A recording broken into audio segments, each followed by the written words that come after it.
What's up, Evergreen fam? It's your boy Fred and Natasha Green. And we are here today to talk about love. Love. Yes. We're talking about love today. And today we have eight ways. 1, 2, 3, 4, 5, 6, 7, 8.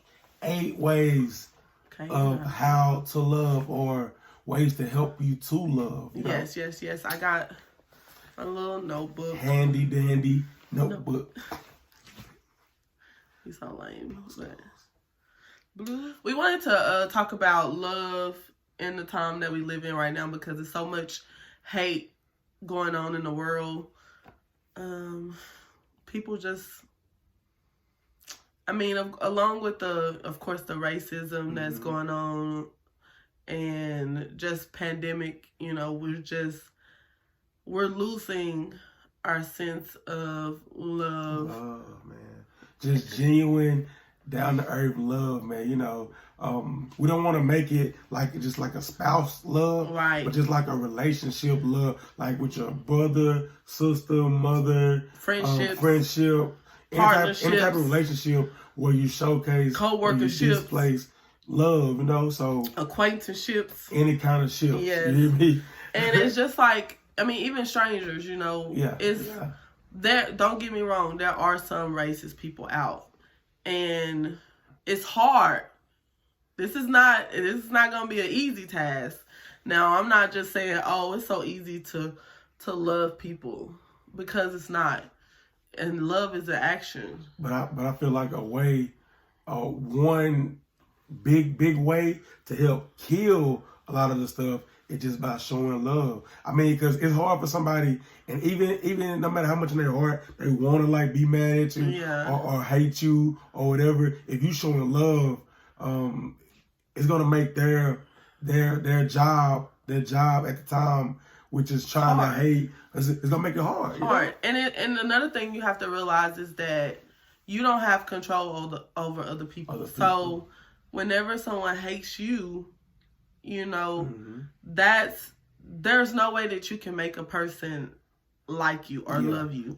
So even though that we're in a fight against racism, you can't change people. Yeah. Now, we are making great efforts to change some of these monuments and different stuff like that in the world. And even some people are changing because they see, now they have opened their eyes and seen, different things that happen to African American people or people of color that's different from the white or Caucasian person. So people are opening their eyes to that. But then people who are just genuinely hate, and who hate people, no matter what they are or, anything, you can't change them. So the thing about it is you have to be in control of yourself in a sense. Yeah. And that's kind of what I always say. I always say that love is not for the other person. It is for the other person, but it's mainly for you. The big picture love, yes, I guess, is for you. Right. The big picture love. Right. So we're gonna talk about just love. 8 things, no particular order. And we're gonna kind of list them and talk about them, and we're gonna kind of just freestyle a little bit. Right. So the first thing, it says 8 ways to walk in love. Walk in love. I like it. So the first thing is patience. That's a big one. Patience. See, we don't. Y'all pray, cause us humans. Yeah. We ain't got no patience for nobody. No patience for nobody or nothing. Nothing. Even us, even as parents with our children, we just be like, hurry up and do this, or if somebody taking too long with our food, ooh, that'd be the worst. That'd be the worst. We'd be like, what's taking them so long? Yeah. We just don't have no patience. So, okay, let's talk about patience. So patience is needed in love. When things don't always go as planned, patience allows us not to be upset and take it out on anyone else. So patience is like the thing that kind of steps in. It kind of makes it's like the calm in the situation. It keeps the situation kind of calm, because if you If you don't have that patience, it's like allows you to, you rushing, you anxious in a sense. And God said, "Don't be anxious for nothing." Okay. Just bring the word out there. Just a little scripture. Hit us with the word. Hit us with the word. But yeah, definitely, I believe that sometimes if you're walking in patience, or if you operating in patience, because you never know what that other person is doing. Yeah. People do things intentionally. But some people do stuff unintentionally. Yeah. So they not just back in the kitchen like, oh, I'm gonna take all that with your food. Yeah. You know what I'm saying? They probably not back there thinking, straight up, I just want them to wait. Straight up. Majority of the time. Now there are some people that do things intentionally, but like I said, it's probably a small percent. But like I said, you have to. It's about controlling yourself. Yeah. Like, this is how I'm gonna walk in love for myself. Is I'm gonna have patience with you, even when you acting a fool. I'm gonna have patience with you. I feel like I'm gonna add this, and then we'll go on to the next one. I feel like when you don't have patience, like yourself, you give other people a lot of power, a lot of control, because you allow yourself to get angry at something that might not even be. Like you said, like with the food thing, like. I doubt waiters are like in the back, like I'm gonna take all day. Like I doubt that I doubt. I want their food to come out cold. I'm pretty sure they don't want to hear us argue about it. That's their intention, Right. So we have to. Like I said, I feel like we give the other, not even the person, the situation, too much power.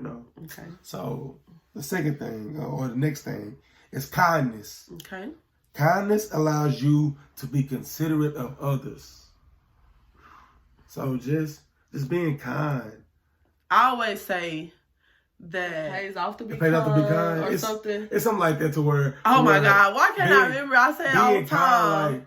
Because you're on the spot right now. Yeah. But listen. I think it's something like being kind pays off. Or like kindness pays, or it pays to be kind or something. And in a sense of like, not even money, but just. Right. Just like in. Just smiles or whatever you get from a person. Like if you're walking down the street or and you're just like, hello, how are you? Yeah. And you just see the smile that lights up on somebody's face. That's the payoff that you get from being kind. Yeah.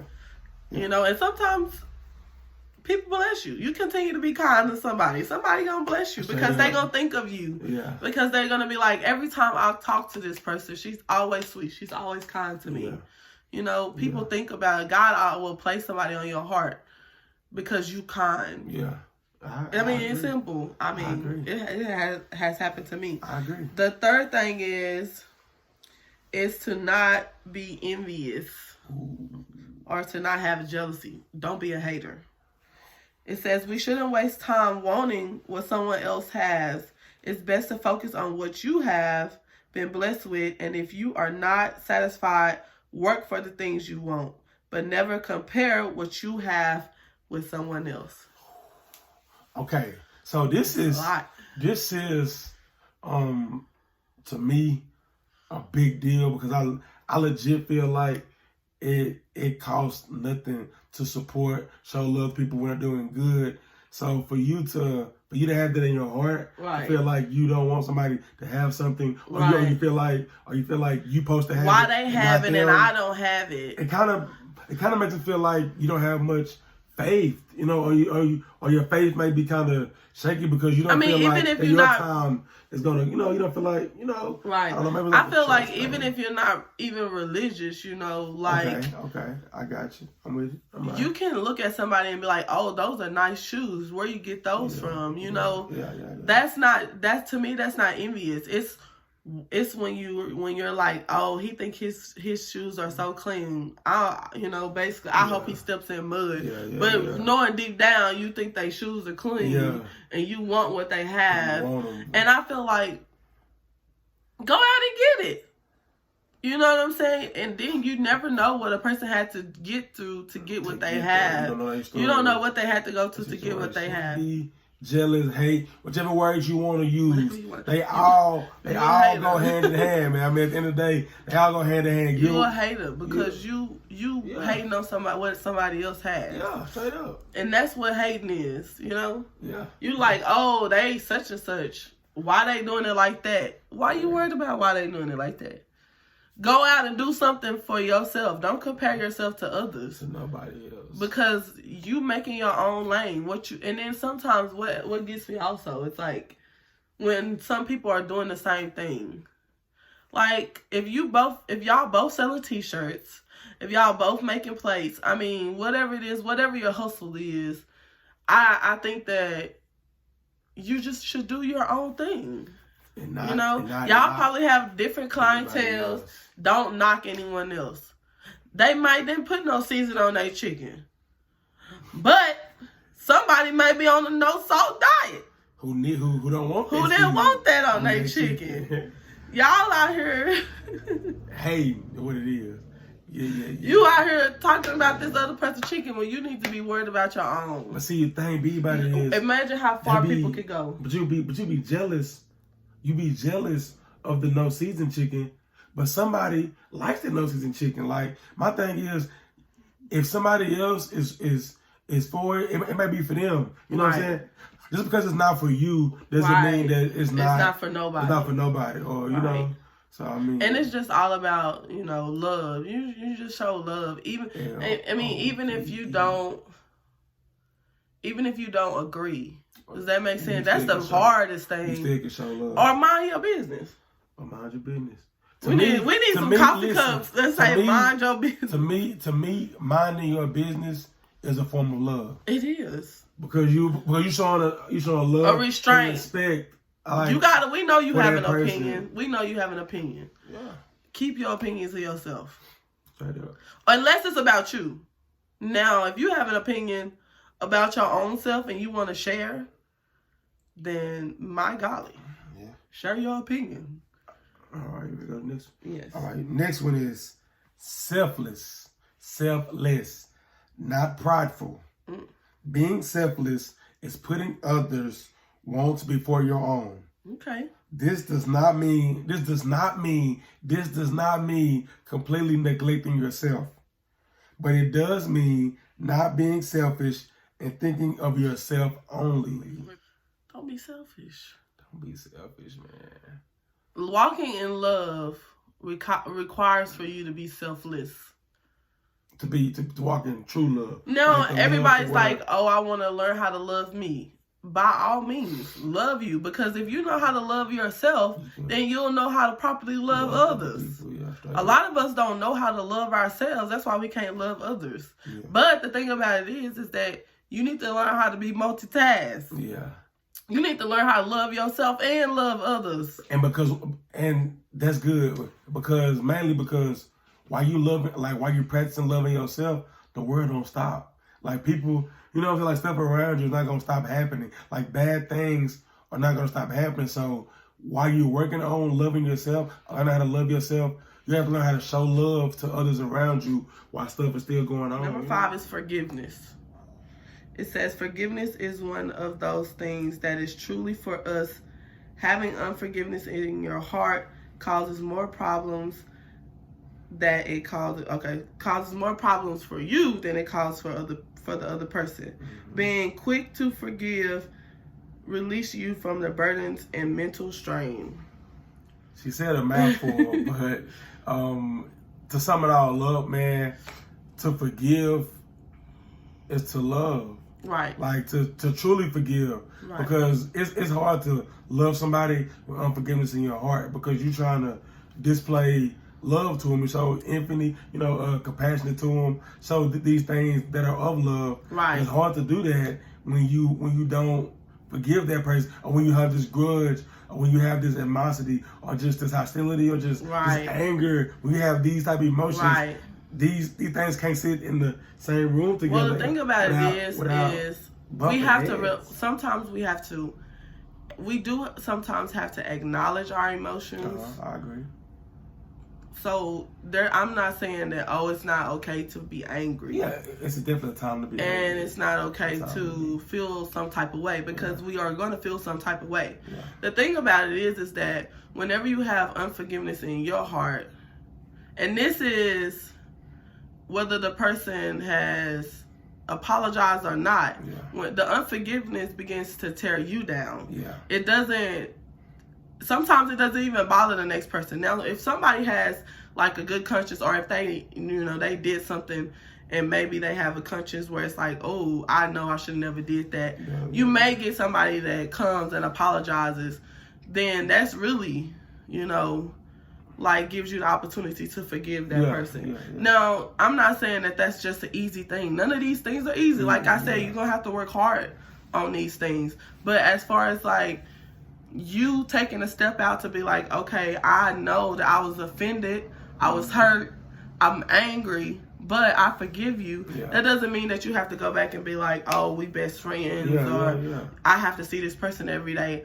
But it does mean that in your heart, sometimes you have to continue to tell yourself, I forgive this person. Like, I can't allow this to be a burden on me or mentally strain me every time I think about that person, or every time something comes back in my memory, not even concerning that person or similar to what that person has done to me, and it brings you 10 steps back. That's when you realize that it's affecting you. It's not affecting them. They living their life. They done forgot what they've done to you, but you still holding that grudge. It's eating you up. It's making you sick. What you gonna do?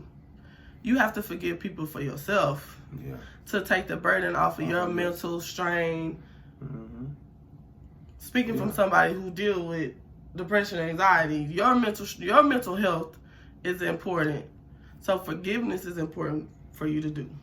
All right, on to the next one. Truthful. Hates injustice. So tell the truth. Tell the truth. Tell the truth. Lies. Speak truth. Tell the truth. Lies dig bigger graves. Be a lover of all things true. Be a lover of truthful things. Don't just be a bandwagon person. If you know they're not telling the truth. I think we kind of try to make telling the truth a small thing, but telling the truth can really be a huge thing, like in love. Right. In love, in any relationship, any friendship, like we said, a spouseship, between you and your friends, no matter what it is. Your brothers, siblings, like truth can make a lot of things less stressful or less just, just because a lie, like you said, you said a lie digs a bigger grave. Right. And I know people be like, well, I'm going to tell my truth. And I'm not against that. Like, I believe that people have their truth. But everything that you say is not true if there has been something proven to be right. Does that make sense? So just because you disagree with certain things, you can't justify a lie just because you think a certain way. You can't justify somebody lying just because, well, it does go this way. No. A lie is a lie. All right, number 7. Humble, not proud. Being humble is not a path to have false humility. Being humble is not being boastful in yourself, telling the world how great you are. Look at me. Look at me. I'm the best. We did this. I graduated 5 times. What did you do? Now, I'm not saying that you shouldn't be proud of yourself. You can definitely celebrate yourself while being humble. You can definitely celebrate your accomplishments. Right. But when you go in a room and you think those 5 degrees make you better than somebody else, that's when it becomes a problem. You have stopped being humble and went to conceited. You're boastful. Like, oh, nobody can tell you nothing because you're educated, baby. You can still learn something from the person who has no degrees. And that's the thing. That's what humble is. It's not because, oh, I marched with Martin Luther King. Yeah. I know everything about activism. It's not that. Somebody that's new can still teach you something. Facts. So that's the humility of it. Knowing that even though I made these accomplishments, because we can go back and forth. I mean, we live in a world now where people are educated. Black people are educated. All people are educated. People are out getting their master's degrees, they doctorate, they're getting certificates and licenses, and we're all educated. But you can still learn something from someone that's not as educated as you. Life experiences sometimes teach you more than your degrees. And there we shut up. And so a lot of times we just degrade people because we feel like we're here. Or even people who may not, if you're on the same level, you may not have a degree, but you feel like, oh, well, you've been through something more than the next person, Yeah. It's not a competition. This life that we live in is not a competition. We shouldn't be competing with each other. It's not who can get something right. It's about us working together. Encouraging and motivating each other, inspiring each other. Just imagine where this world would be if we just all did that. And my thing is, this is where we mix up. We feel that we should give the same energy that someone gives us. Mm-hmm. And that's not true. You should radiate positive energy. Regardless. Somebody got negative energy, separate yourself. But don't change your energy from positive to negative just because somebody got negative energy with you. Mm-hmm. I'm going to treat others how they treat me. Girl gone, girl boo. Boy boo too. Because that shows what kind of power. Like that, what kind of control do you have? What kind of self-control do you have? If you just say, oh, I'm going to treat others the way they treat me. Now, we do say treat others how you want to be treated. So how do you want to be treated? That goes for the other person who's going around mistreating people in the first place. How do you want to be treated? Facts. Do you want to be treated with respect? I do. Respect, love, man. We're going to go on to the last one. All right. Hope, protect, overcome. Trusting is relying on the ability of someone else. We are all in this together. So hope, protect, overcome. So we have to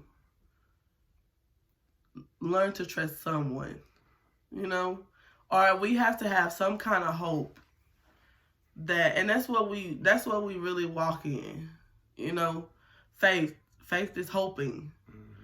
We have to have some kind of hope, that there are still good people out. And if you have hope that there are still good people, why not be that good person? Yeah. If you're not out showing people the kind of love that you want to receive, what's the example? What's an example that our children can learn from? An eye for an eye makes the whole world blind. If I poke you in your eye, and I poke her back, we can't see. Can't one of us see? But if both of us blind, and we're both mad, we're both angry at each other. It's just like clash. Nobody. There's no fixing it. Nobody's thinking logical enough to get it right. And I know it's hard. This is not something that's easy because you're like, why don't these people get it? Why are they out here treating me so bad? Why do we have to live in a world where people are so hateful? And that's all types of people. There's hateful people all around. And it sucks, But the thing about it is that we cannot let these hateful people control us. Control the way we think. Control how we think when we get up in the morning. Control how we think when we interact with other people. Because I truly believe not walking in love has hindered relationships. And the world can't go around smoothly if there's no relationship. So she actually mentioned the last thing a while ago. I don't think she even noticed it. But she said, treat others the way you want to be treated. So back in elementary, we called it the golden rule. The golden rule, like we had it in all our classrooms. We had to repeat it like every day. But it was like, treat others the way you want to be treated. You know? It's that simple. It's that simple. I want to be treated with respect and love. And so you know what I ish out? I ish out respect and love. So just imagine if you put being educated with having patience, showing kindness, not being envious, being selfless, forgiving, being truthful, being humble, and having hope, protect and overcome. Like just imagine you put all that, you put all those attributes with being educated. Like it makes for a strong man or woman, a strong individual, period. And I want to be around those people. I want to glean from those type of people. I want to surround myself with those type of people because I want to be around people who show love. And I hope that you want to be around those same people and that you become one of those people. And we look forward to hearing people feedback from this video. And I know it's a lot and I know it's not easy. That if you follow these steps to walking in love, that situations will change for yourself. You know, you can't change people. You only can change how you react and how you act. Yeah. All right. Well, listen, this was 8 ways to walk in love. For your feedback, like, comment, share, subscribe, and till next time. Peace. Forever Green fam. We love you.